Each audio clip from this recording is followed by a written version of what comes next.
Hey guys, and welcome back to this channel. In this video I'll be showing you guys how you can basically search for popular audios and like songs on CapCut PC.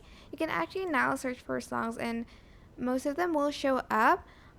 If like the original one isn't there, it's probably a remix, so that doesn't get copyrighted or anything. For instance, I want to search for the song Love Story, so I'm just going to type that in and I'm going to press the enter button, and it's going to show you a few like remixes and stuff like that.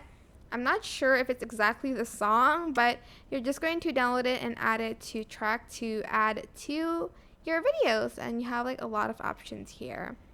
You can even search for more materials if there is even more materials, but that's it. I hope this tutorial was helpful for you guys.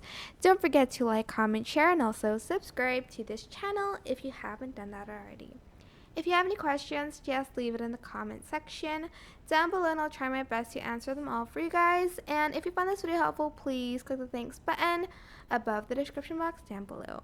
That is it for this video. Thank you so much for watching. Bye!